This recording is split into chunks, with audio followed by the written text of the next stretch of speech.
Hello नमस्कार, जय श्री राम। कैसे हैं आप? स्वस्थ हैं ना? स्वस्थ रहिए, मस्त रहिए और हमेशा खुश रहिए। स्वागत है आपका मेरे चैनल स्टिच विद अनीता पर। तो आइए देखिए, आज मैं आपको फुल ब्लाउज़ की स्टिचिंग बताने वाली हूँ। ये ब्लाउज़ 4 टक्स का है और क्रॉस कटिंग का है। इसकी साइज़ है चेस्ट साइज़ 32 है। तो ये फुल वीडियो आप प्लीज़ आप ये मेरा वीडियो पूरा देखिए। इसमें मैं आपको छोटे छोटे ट्रिक्स बताऊंगी जिससे आपका ब्लाउज़ बहुत ही अच्छे से बनेगा। देखिए, इस तरह से मैं ये स्लीव्स अटैच कर रही हूँ। इस तरह से हाथ से साफ कर करके अब हम इस तरह से स्लीव अटैच करेंगे। बहुत ही पतला कपड़ा है तो थोड़ा सा हमें ध्यान से स्लीव्स अटैच करना पड़ता है। फिर ये कपड़ा भी बहुत छोटा है तो इसमें अभी जॉइंट भी लगाना पड़ेगा मुझे। अभी देखो, इस तरह से फिर साफ कर करके मुझे पूरे स्लीव इस तरह से अटैच कर लिया है। अभी इसमें मैं जॉइंट बाद में लगाऊंगी। ये देखिए, फ्रंट साइड के मार्क कर लिए जिससे मुझे जल्दी से पता चल जाए कि फ्रंट साइड कौन सा है। अभी आता है ये फ्रंट साइड के भी इस तरह से मैं अटैच करती हूँ। और ये अटैच करते समय ये ध्यान में रखिए कि दोनों फ्रंट्स के पार्ट अपोजिट में एक के सामने एक हो। ये ना हो जाए कि जल्दी जल्दी में एक ही साइड के हम बनाएं। तो देख के एक के ऐसा उसको देख के अपोजिट की साइड रख के ही आप अस्तर अटैच करें। फिर नहीं तो काम बढ़ जाएगा, फिर खोलना पड़ेगा आपको। ये देखो, इस तरह से अपोजिट में रख के देख के फिर अस्तर पे अटैच कर देना। फिर ये हो गया मेरा। अभी अब मेरा बैक साइड आया है। बैक साइड को भी इसी तरह से अच्छे से साफ कर करके हाथ से पकड़ के फिर अच्छे से बैक साइड अटैच कर लेना। गला फैलता है तो इसमें भी ध्यान से गले को हमें अटैच करना पड़ता है, नहीं तो फिर गला फैल जाए तो फिर हमारे शोल्डर उतरते हैं। तो इसका ध्यान रखें और अच्छे से सफाई से हाथ से साफ कर करके हमें अस्तर जॉइंट करना होता है। फिर इसको साइड से अच्छे से छाट लेने के बाद फिर चेक करो एक बार कि फिर हमारा कि कहीं झोल तो नहीं आ रहा, अस्तर अच्छे से फिनिशिंग से अटैच हुआ कि नहीं, ये भी आप चेक कर लो एक बार। फिर उसके बाद आता है टक्स। टक्स में भी अच्छे से ये देखिए, इस तरह से टक्स एक हाफ इंच के टक्स हमें लगाने होते हैं। टक्स में भी दो दो सिलाई लगाना, एक सिलाई मत लगाना, नहीं तो फिर वो फिनिशिंग भी अच्छी नहीं आएगी और मजबूती भी नहीं रहेगी। फिर देखिए, इस तरह से कमर की साइड से हमें हाफ इंच छाटना होता है, क्योंकि कमर कभी कभी ब्लाउज़ों में झोल आते हैं। ऐसा स्लीव्स के नीचे हमें ऐसा झोल आते हैं, रिंकल्स के जैसे लगते हैं ना, वो नहीं होगा उससे। हमें कभी भी हाफ कमर की तरफ से हाफ इंच छाटेंगे तो वो प्रॉब्लम हमें नहीं आएगी। फिर देखिए, यहाँ पे मेरा अस्तर का कपड़ा बहुत कम था तो मुझे इस तरह से जॉइंट लगाना पड़ रहा है। अभी इस तरह से मैं अभी जॉइंट लगा के इसको 1.5 इंच की पट्टी तैयार हो जाती है। फिर इस 1.5 इंच की पट्टी तैयार करने के बाद अब मैं इसको बैक साइड में बहुत ही अच्छे से फिनिशिंग से अटैच कर लेती हूँ। फिर जहाँ पे हमने प्लेट्स डाली है ना, वहाँ पे एक छोटी सी प्लेट हमें इस तरह डालने से हमारा ये बेल्ट है ना, जो पट्टी है, अच्छे से अटैच हो जाती है बैक पार्ट में। अब देखिए, ऊपर से भी एक सिलाई लगानी है इस पट्टी के ऊपर। फिर इसको अच्छे से पलटी करके फिर हमें मोटी थोड़ी ऐसे इसको खोलना रहता है ना, तो इसके लिए थोड़ी मोटी सी सिलाई हमें इस पर लगा देनी होती है। अब देखिए, बैक पार्ट हमारा तैयार हो गया है अच्छे से। अब इसके बाद आता है फ्रंट साइड। फ्रंट साइड में भी देखिए, अभी मेरे बहुत सारे ब्लाउज़ एक साथ कट हुए थे तो मार्किंग तो एक साथ नहीं हो सकती, तो इसके लिए मैंने अभी जैसे जैसे ब्लाउज़ बने इस तरह से मैं मार्किंग कर लेती हूँ। इसके भी मेजरमेंट्स होते हैं, लेकिन अब मेरे तो इतनी प्रैक्टिस है तो मैं ऐसे ही अंदाजे से मैं लगा लेती हूँ। इस तरह से मैं मार्किंग कर लेती हूँ। फिर अभी मेरे इसमें प्लेट्स लगेंगे। अभी नीचे का जो मेन प्लेट होता है वो 1 से 1.25 इंच हमें लेना होता है। ये देखिए, इस तरह से फिर उसमें भी हर एक प्लेट में डबल डबल मैं सिलाई लगाती हूँ। मैंने बहुत सारे वीडियोस में देखा है कि लोग एक एक सिंगल ही सिलाई लगाते हैं, लेकिन फिर वो तो कुछ दिनों बाद फिर वो सिलाई खुल जाती है, फिर हमारे ब्लाउज़ पूरा ख़राब हो जाता है। तो थोड़ा हमारा काम बढ़ जाता है, ओके, लेकिन फिर उससे डबल डबल सिलाई लगाने से चाहे ब्लाउज़ कितना भी पुराना क्यों ना हो तो वो उसकी फिनिशिंग ख़राब नहीं होगी और वो मज़बूत रहेगा। तो इसलिए हमें डबल डबल हर प्लेट पे हमें डबल डबल सिलाई लगानी चाहिए, मेरा तो ऐसा मानना है। अभी देखिए इस तरह से मैं सारे प्लेट्स में डबल डबल सिलाई लगा रही हूँ। अब उसके बाद में बेल्ट अटैच करेंगे इस पे। बेल्ट का भी ऐसा है ना, मैं बेल्ट का जो अस्तर होता है उसमें मैं हमेशा डबल लेयर लेती हूँ बेल्ट को। अभी साड़ी का एक एक कपड़ा इतना पतला होता है, फिर वो अस्तर का भी सिंगल रहेगा तो फिर वो बेल्ट उतना फिनिशिंग से ब्लाउज़ हमारा नहीं बैठेगा। तो इसके लिए हमेशा अस्तर को डबल लेयर से ही लेना होता है। अभी यहाँ पे मेरा अस्तर थोड़ा सा कम पड़ रहा था मुझे, इसके लिए देखिए यहाँ पे थोड़ा कम आपको लग रहा होगा, लेकिन इतना भी चल जाएगा, कोई बात नहीं। तो मैंने ऐसे इस तरह ये बेल्ट के अस्तर वाले को भी इस तरह डबल में करके अटैच कर लिया है। अब क्योंकि वो सिलने के बाद ऐसा फोल्ड ना हो जाए तो मैं इसके ऊपर और एक सिलाई लगा लेती हूँ इस तरह से। इस तरह से एक सिलाई लगाने से फिर वो अंदर वाला कपड़ा अच्छे से फिक्स हो जाता है उसमें। फिर अब देखिए ये बेल्ट लगाने का मेरा तरीका है, मैं तो ऐसे ही लगाती हूँ। इससे क्या है, हमारे बेल्ट की फिनिशिंग बहुत ही अच्छी आती है और लॉक करने की भी ज़रूरत नहीं पड़ती हमें। ये देखो इस तरह फ्रंट पार्ट जॉइंट करते हैं ना तो वो सिलाई भी नहीं दिखती है। इस तरह से हम बेल्ट अटैच करेंगे तो ब्लाउज़ की फिनिशिंग भी बहुत अच्छी आती है। आप अब मेरा तो यही तरीका है, बहुत सारे लोग ऐसे ही सिंगल ही बेल्ट अटैच करते हैं, लेकिन मैं तो नहीं करती, मैं ऐसे करती हूँ और ये बहुत ही अच्छा भी लगता है, दिखने में भी बहुत अच्छा लगता है। अब देखिए इस पे भी फिर डबल सिलाई आएगी। फिर अभी देखिए इस तरह इसको खोलने के बाद ये हमारा बेल्ट अटैच हो गया। देखिए कितना अच्छा दिख रहा है वो। अब थोड़ा बहुत बढ़ जाए तो उसको ऐसे छाट के एकदम स्ट्रेट कर लेना है इसको, इस तरह से। नाखून मारती हूँ मैं, हर जगह नाखून मारना बहुत ज़रूरी होता है। तो हाँ, इस तरह से फिर ये बेल्ट। अभी देखिए ये अस्तर का कपड़ा, अभी ये मेरे हुक की पट्टी बनेगी। अस्तर का कपड़ा कम है तो इसके लिए मैं इस तरह से पट्टी ले रही हूँ, जॉइंट कर लेना पड़ रहा है मुझे।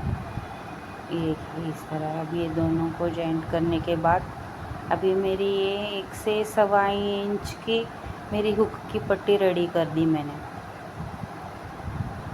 अब इस पे अटैच करूँगी हल्के हाथों से। खींचना नहीं है हमें, फ्रंट पार्ट को बिल्कुल भी खींचना नहीं है, हल्के हाथों से हमें अटैच करना होता है। कभी भी कोई भी सिलाई करो तो किसी भी कपड़े को खींचना नहीं है। फिर भी थोड़ा बहुत 19-20 अभी बिगनर्स है, बिगनर्स लोगों में तो बहुत ही ज़्यादा ये प्रॉब्लम होती है, खींचातानी में हो जाता है। अब देखिए ये है मेरी आई की पट्टी, जिसको हम काज भी बोलते हैं। अब इसको भी मैं अस्तर लगाती हूँ। इसको अस्तर लगाने से तो हमारी काज की पट्टी दिखने में भी अच्छी लगती है और मज़बूत भी रहती है। चाहे ब्लाउज़ जितना पुराना हो तो भी ये हमारी ये वाली पट्टी बहुत मज़बूत रहती है। और यहाँ मेरे यहाँ पे कस्टमर की डिमांड भी होती है कि हमें इस तरह की पट्टी चाहिए होती है, तो इसके लिए हम इसे लगाते हैं और ब्लाउज़ भी इससे बहुत अच्छा दिखता है। अब देखिए ये मेरी काज पट्टी भी बन गई है। अभी मेरे फ्रंट पार्ट दोनों भी बन के रेडी हो गए हैं। अभी दोनों पट्टी लगाने के बाद फिर से एक के ऊपर एक हम रख के इस तरह चेक करना पड़ता है उसको कि कैसे हुआ, दोनों बराबर है कि नहीं। देखो अभी मैं कितना भी संभल के करूँ थोड़ा बहुत 19-20 हो ही जाता है। तो ये देखो इस तरह से थोड़ा सा हुआ था, उसको छाट के गला एकदम बराबर कर लिया। अब दोनों पार्ट को इस तरह एक का ऊपर एक रख के हमें शोल्डर जॉइंट करना होता है। अब शोल्डर जॉइंट करने के बाद देखिए गले की तरफ हमें थोड़ा 2 सूत पाव इंच इस तरह झुक के हमें शोल्डर जॉइंट कर लेना है। अभी देखिए ये मेन फैब्रिक हमारा बहुत कम था ब्लाउज़ का, तो इसके लिए मुझे अभी जॉइंट लगाना पड़ रहा है। इसमें भी जॉइंट लगेगा दोनों आस्तीन में। अब क्या करें, सिलाई का काम इतना आसान भी नहीं है, छोटे छोटे टुकड़ों को जोड़ जोड़ के इस तरह से ब्लाउज़ बनाना है। बहुत सारी मेहनत होती है दोस्तों, लेकिन अभी क्या है, अभी इतना हमको ये काम भी इतना पसंद है तो चाहे जैसा भी हो हम कर ले। अब देखिए जो हमारा मेन पार्ट है ना, उसको बराबर से लग के मेन टक्स को देख के बराबर फिर इस तरह से हमें चाट लेना, दोनों आस्तीन को बराबर करके कटिंग कर लेना। अभी देखो शोल्डर की जो सिलाई है उस पर हमारे हैंड्स का मेन टक्स जो होता है ना, उसको हमें रख के हमें हैंड्स स्लीव्स अटैच करनी होती है। अभी देखो इस तरह से स्लीव अटैच करने से हमारे स्लीव एकदम परफेक्टली अटैच होते हैं। इस तरह देखो आधे अभी मैंने वैसे किए, फिर अभी आधे से फिर इधर फ्रंट साइड में ऐसा लेने से बैक साइड इस तरह से अटैच करने से हमारे ब्लाउज़ की स्लीव्स की फिनिशिंग एकदम ही अच्छी आती है बहुत। आप और खींचना नहीं किसी को भी, फ्रंट ब्लाउज़ को भी और स्लीव्स को भी बिल्कुल खींचना नहीं है। देखो इस तरह से मैं फिर इस पे से नाखून मार के इस तरह से करती हूँ तो ये एकदम सेट हो जाती है स्लीव। इसमें हमारा आधा काम तो ऐसे ही साफ करने से होता है, नाखून मारने से ही उसकी फिनिशिंग बहुत अच्छी आती है। अब देखिए और एक साइड का हमारा स्लीव अटैच हो रहा है। बस ऐसे ही काम देखते रहिए, करते रहिए, फिनिशिंग के साथ आप करते रहिए।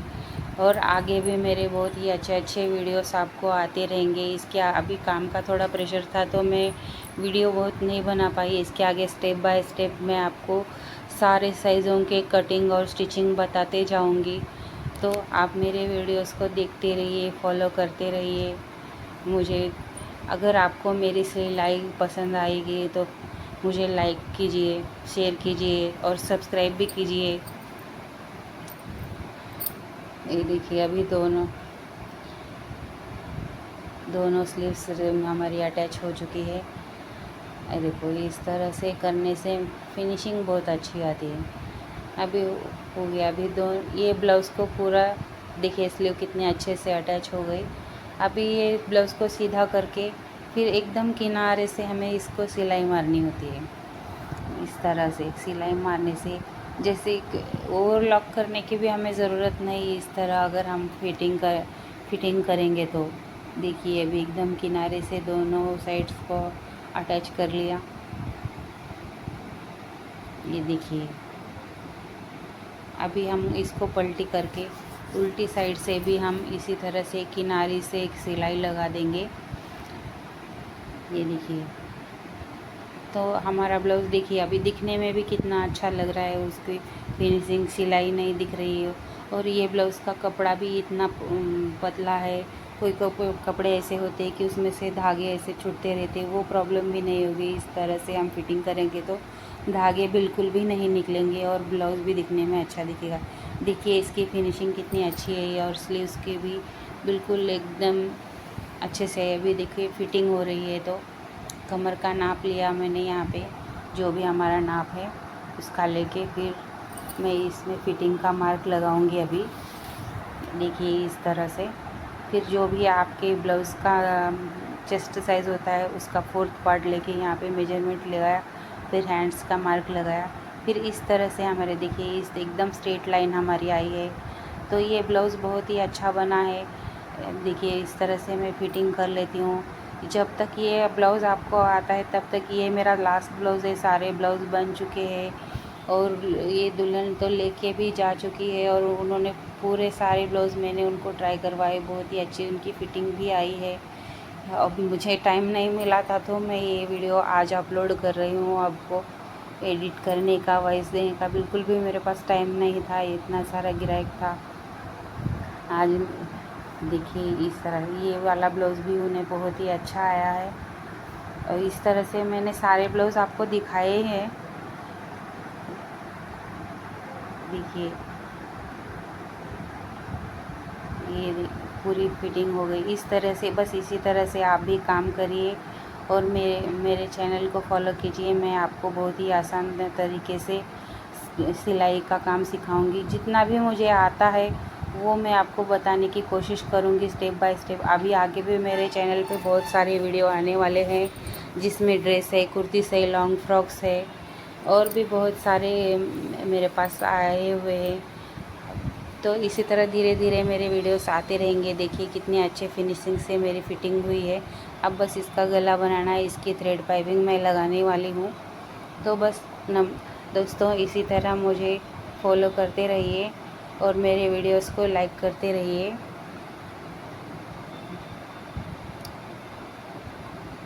देखिए इस तरह से मैं पट्टी जॉइंट करके अभी मैं इसमें थ्रेड पाइपिंग लगाने वाली हूँ। अभी ये पूरा ब्लाउज़ बन के रेडी हुआ है। नमस्कार, जय श्री राम, बाय बाय। ठीक है दोस्तों, नमस्कार।